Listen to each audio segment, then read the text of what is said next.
Welcome, welcome, welcome. We striking while the iron is hot. Vignettes catching steam, beloved.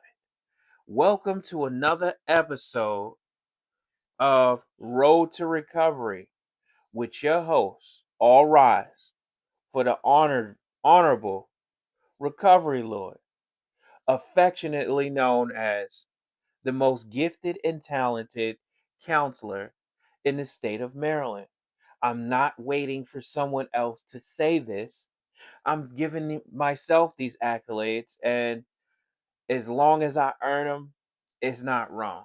So, what do I want to talk about today? Today. Well, for today, I'm going to encourage people to get a pen, a pencil, paper. You're going to need this because we are going to be talking about things that you may have not heard before, or what I want in all of my videos.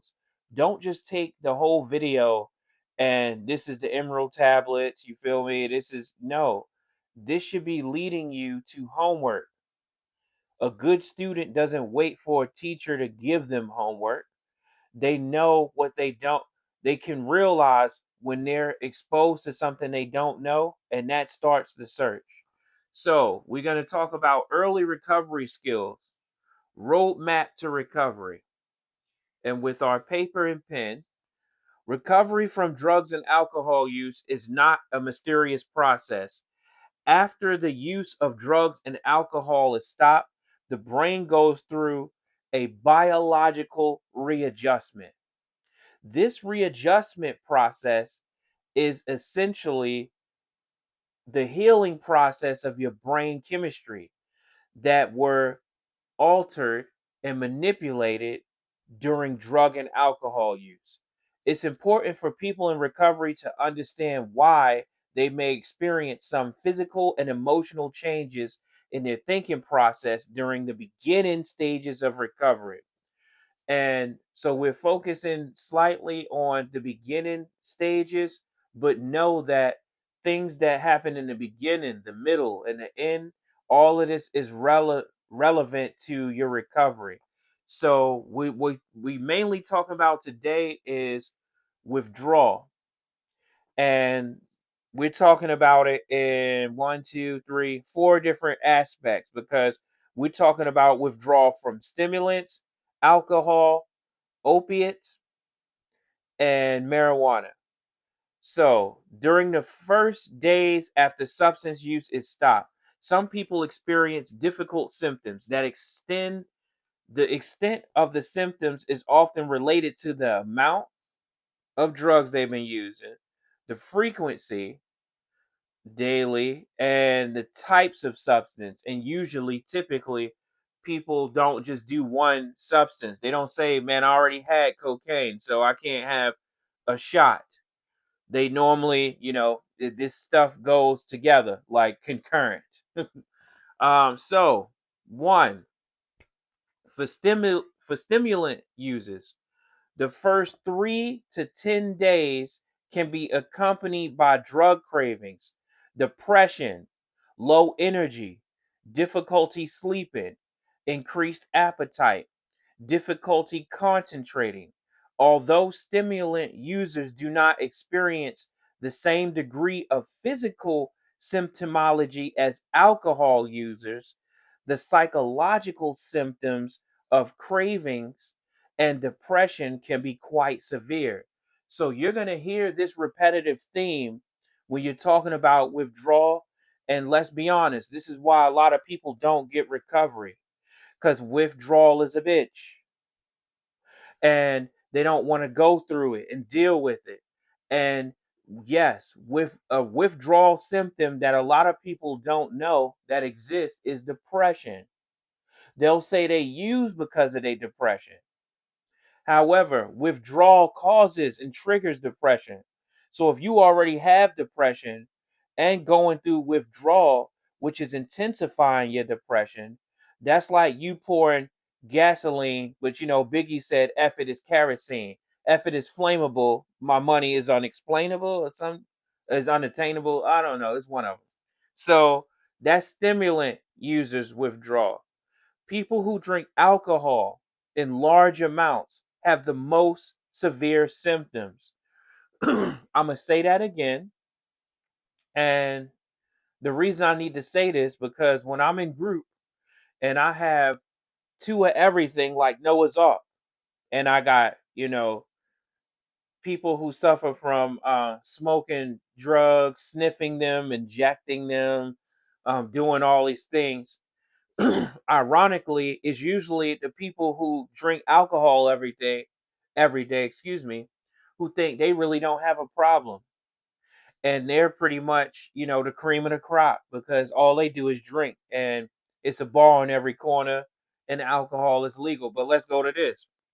People who drink alcohol in large amounts have the most severe symptoms. These symptoms can include nausea, low energy, anxiety, shakiness, depression, emotionality, insomnia, irritability, difficulty concentrating, and memory problems. These symptoms typically last 3 to 5 days, but they can last up to several weeks. Some people must be hospitalized to detoxify safely. The most dangerous withdrawals, two dangerous withdrawals are when you're detoxing from alcohol and when you're detoxing from opiates. You may need to be monitored by a nurse practitioner or go to a detox facility. Some people think because they quit cold turkey, you have to too. And that's the only way to really recover. And that's foolish because it's not true. So, those are stimulant uses and alcohol. The next is opiate uses and prescription drugs. The 7 to 10 day period of withdrawal, longer for benzodiazepine. And what are benzodiazepines? Benzodiazepines are the first one is Xanax. And I was told by the person who trained me that Xanax is basically powdered alcohol. That is how your liver and kidneys view Xanax. So if you take a Xanax and have a shot or two, then your liver and kidneys is going to look at it like you had 10, 11, or 12 shots. And if you ever been around somebody who abuses Xanax, they forget everything, they lose everything, they confused all the damn time. Oh, somebody took my medication. It's in their pocket the whole time. That's Xanax. Another benzodiazepine is Clonopin. Clonopin, which I think is prescribed for like seizures or something like that, but also anxiety. And Ativan. These are benzodiazepines that, um, if you take too much of these, an overdose on benzodiazepines could look like someone going into respiratory arrest or respiratory suppression or depression. You can slip into a coma. So just because you get prescriptions for these, because some people think, well, I go see a nurse practitioner who I don't even speak to her. I allow my addiction to go in and speak to her. And by doing that, of course, I need more milligrams. That's the answer to everything. And they do it because they want you to be in a program, and it's a billable action. So they cater, but these are the consequences, potential consequences of doing too much, and death can occur when abusing benzodiazepine. So, for opiate users and prescription drug users, the 7 to 10 day period of withdrawal, longer for benzodiazepine users, can be physically uncomfortable and may require hospitalization or medication. For people dependent upon these substances, it's essential to have a physician closely monitor withdrawal, along with physical discomfort. Many people experience nervousness, insomnia, depression, and difficulty concentrating successfully. Completing withdrawal from these substances is a major achievement in early recovery. Um, that's why it's recommended that you get help, because in once a person comes off of opiates, one of the main opiates we know is heroin. Their body starts releasing a lot of the toxins and waste they've been holding on to. They vomit a lot.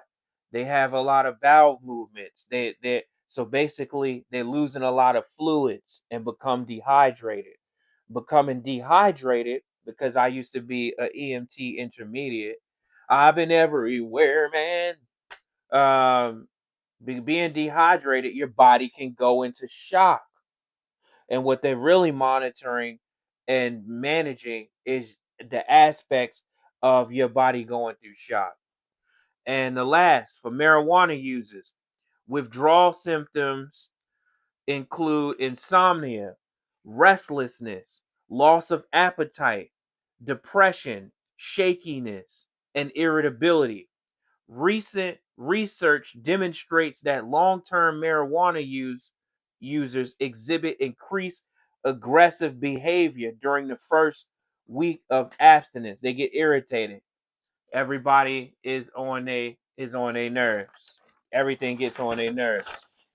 Um, and I know that personally. Yes, because that was one of my substances, go-to substances that I recently, honestly, had to stop. I want to say last November, December, that I had to drop that and let it go, because I'm too old to be smoking every damn day. And one of the best things that happened in doing that is I sleep better. You know, I got my sense of smell. I'm not. My nerves actually got better by letting that go. So early abstinence, that's what they call the honeymoon phase. So for stimulant users, this 4 to 5 week period is called the honeymoon. Most most people feel quite good during this period and often feel cured. I got clients who do this all the time. They stop using for a couple of days, or they're better.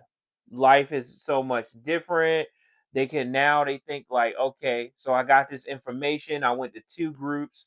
I watched 3 recovery Lord groups on YouTube.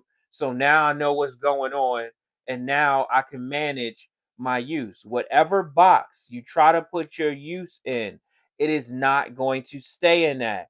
People always start off, yeah, I'm not gonna smoke in the car. I'm not gonna do this. I'm not gonna do that. And what happens? Something called life starts lifing, and all them terms and conditions that you thought you was gonna put around your drinking, that you was gonna put around your smoking, all that is out the window. So, this period should be used as the opportunity to establish a good foundation for recovery, because the honeymoon is not the end of the recovery process. If the energy, enthusiasm, and optimism felt by users during this period are directed into recovery activities, it can be tremendously positive for the future success of your recovery effort. So you should be using this to get the pen and pad, to take notes, to study things, to get to the bottom of things. You don't want to just trim the branches and be a well dressed failure, because let's face it, some guys, you know, do a couple of groups, get a haircut, they better. The females in the group, they do a couple of groups, get their booty back, and they better. And those are just you getting your shine back. And the grace of God gonna get you your shine back faster than ever, especially if you got a little melanin to you, because that's an antioxidant, and they claim black don't crack. For alcohol users, the next 4 to 5 weeks, not days, we talking weeks, where the brain is recovering. Although the physical withdrawal symptoms have ended, it is necessary to get used to the absence of alcohol. Thinking may be unclear, concentration may be poor, nervousness and anxiety may be troubling, sleep is often irregular, and in many ways, life feels too intense. Everything is telling you you need a damn drink, you need a shot. Everything but your organs that are trying to play a specific tone and key.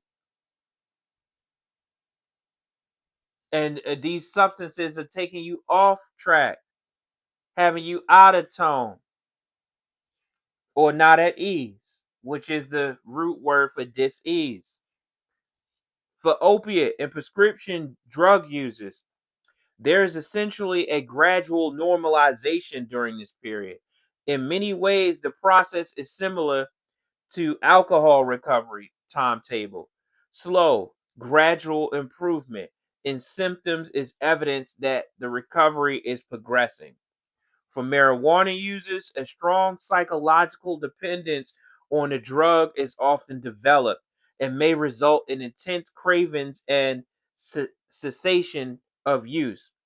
While symptoms of withdrawal and early abstinence may be as noticeable with marijuana as with some other drugs or alcohol, it is believed that many people relapse to prevent the occurrence of symptoms.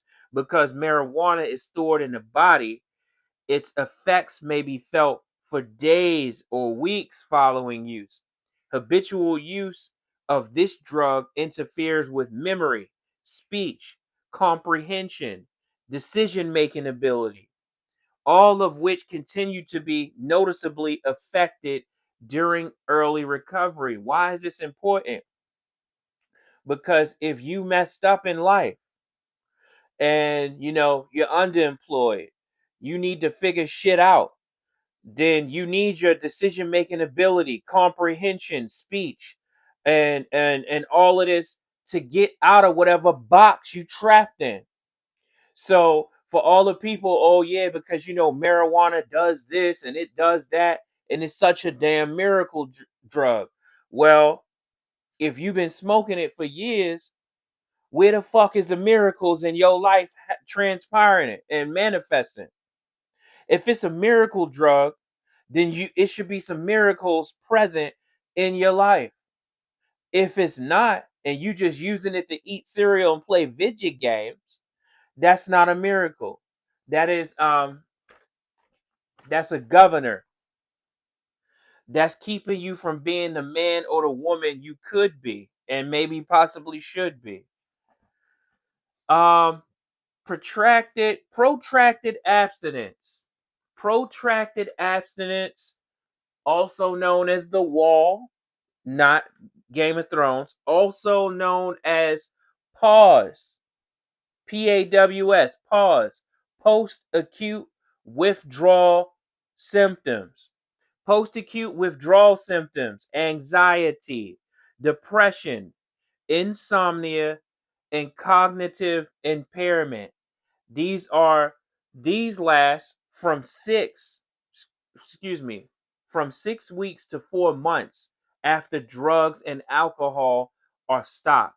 A variety of annoying and troublesome symptoms may be experienced in many drug and alcohol users. These symptoms are caused by the continuing healing process of the brain. They are experienced mostly as emotional or thinking difficulties. They are often subtle but can affect a patient's functioning. It's important to be aware that some of the feelings during this period are the result of brain chemistry, and if drugs and alcohol are avoided, they will eventually pass. Most common are symptoms of depression, irritability, difficulty concentrating, low energy, and a general lack of enthusiasm. Relapse risk goes up during this period, particularly for stimulant users. Patients must focus on staying sober one day at a time. That is the science behind just for today. We don't have yesterday because those days are gone already. And we don't have tomorrow because tomorrow is promised to no one. So all we technically do have is today, just for today. Exercise can help tremendously during this period. For most substance users, completing this phase of recovery is a major achievement. The reason why and it's gonna take a minute for this recovery to take hold, but the reason why this is necessary, because if things affect your brain, they also affect your mind, because your mind is the spiritual aspect of your brain. If things affect your body, they also affect your spirit, because your spirit is the spiritual aspect of your body, which is why they talk about higher power, having hope and faith, because this is going to be something you're not just going to be able to think and read a couple things. You're going to have faith and hope that some of this stuff is going to work for you, that it can work for you, that it should work for you, that it might work for you. So my light went out, and I'm gonna keep this one kind of short. This was very informative. I hope you got your pen and your paper. I hope you took notes. Um, um, and I'm gonna end with God. Grant me the serenity to accept the things I cannot change, the courage to change the things that I can, and the wisdom to know the difference. If you found this group informative, please leave me a comment. Please leave me a like. Share this with someone who is trying to recover, thinking about it. And, you want them to know that it's going to be okay. Some knowledge is power. So sometimes having a plan and knowing what to expect takes some of the weight off of going through things blindly. I love you guys, and we will do this again tomorrow.